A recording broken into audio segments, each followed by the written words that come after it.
in which Croc realizes his calling. Baron Dante had taken over all of Gubu Valley. He used his magical powers throughout the land, turning good creatures to evil. Ladybugs, ducks, lizards, fish, and mountain goats all became horrific monsters under his command.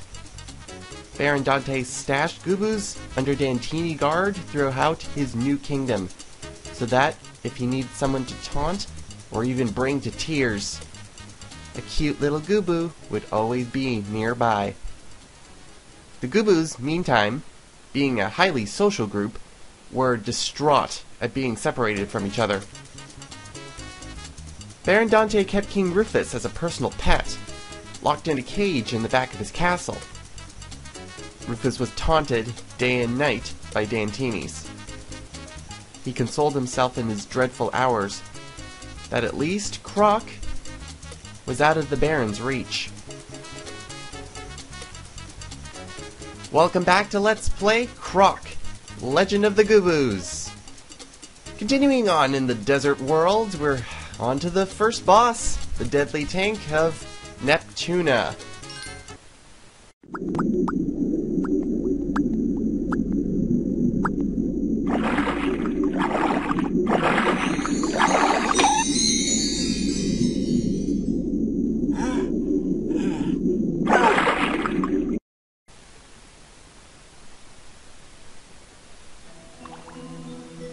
So, first off, I did mention last time that, yes, we're probably going to do some swimming, and actually that is all we're going to do in this level.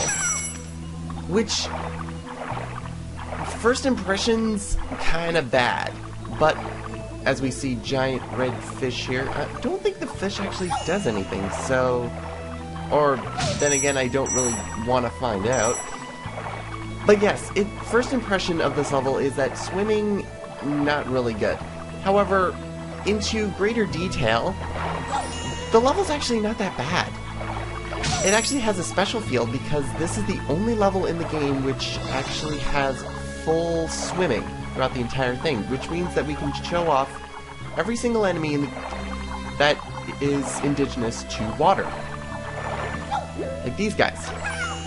Crabs that jump out at you looking for a fight. The second thing that we get to look into with this pure water level, is that we get to hear the 2 tracks for water levels. Unlike the overworld levels, or the ones that are not in, say, caves, or... No, what am I saying? Every other level landscape, including caves and out in the sun, or you can see the sky, all have different renditions when you go into different worlds. Underwater, there isn't. There's only the 2 default that we hear right now.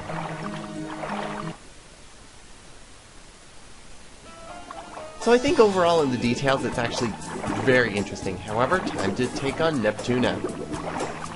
Neptuna is not necessarily that difficult, it's just that you have to deal with swimming controls.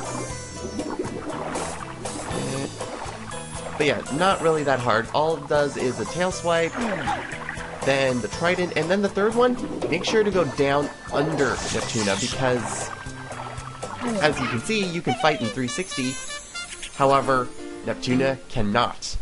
She shoots her fireball, or sparks, or trident, magic, whatever, in a straight 2D plane. However, you can travel in 3D. So there's your strategy.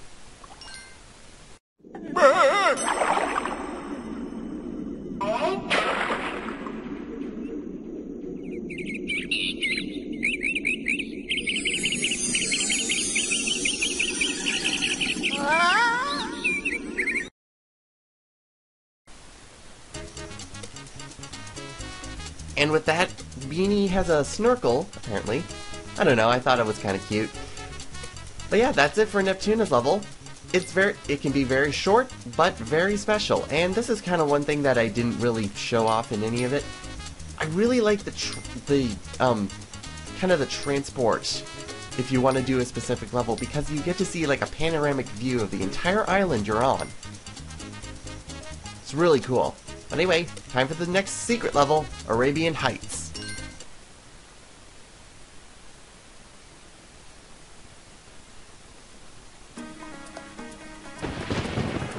High above the landscape, and it looks like we're reusing a background here, seeing as there's Stonehenge over there. What level was it? Itzy's? Demon Itzy's? I think so. I have to learn how to go in a straight line again. So we go all the way over here, hit the button. Now one thing I should do is, right now, is talk about a fact about Croc.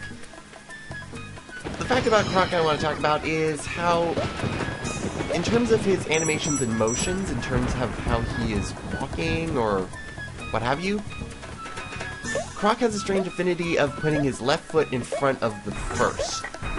His left foot out first. This includes when you are walking, when you are swinging on monkey bars, when you are sliding on slippery surfaces, that kind of thing. Even when he swims. Like when he's slowly swimming, when you're holding down the X button. The only time when he's not doing that is when he's walking backwards, when his right foot is the first thing, and he looks over his right shoulder. And if I really wanted to, I could show off what happens when he stands idle for too long, but I kind of don't want to wait for that. Pretty much he just taps his left foot. And that was not the right order for me to do it, because I deal with...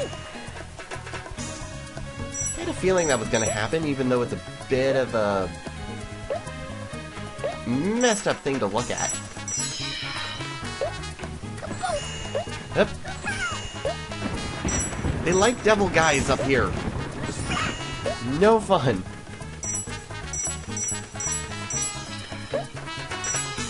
I like that we get to hear a rendition of the overworld music as well. But enough of that, let's get on to the next one. Like this room!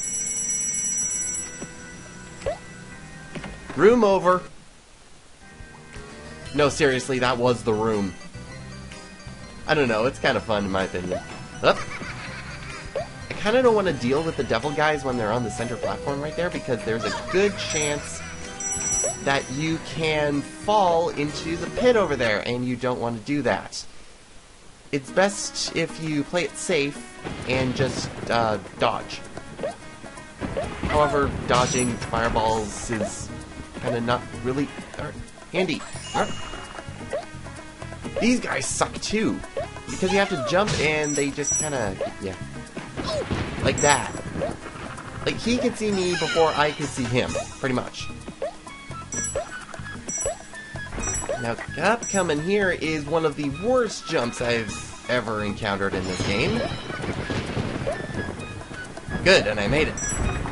Really, you have to go to the edge-to-edge jumping right there. You can't jump at the middle of that platform, you have to jump right at the edge, or you will not make the jump.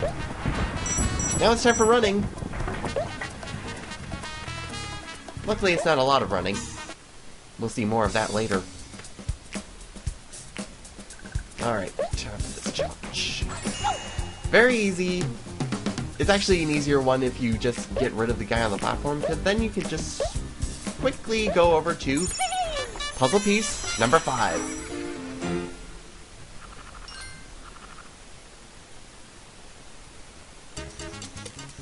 Alright, and that's gonna do it for this video. 2 short levels, and next up we're gonna do the next 3 levels, so it's probably gonna be pretty long like the last 3 levels.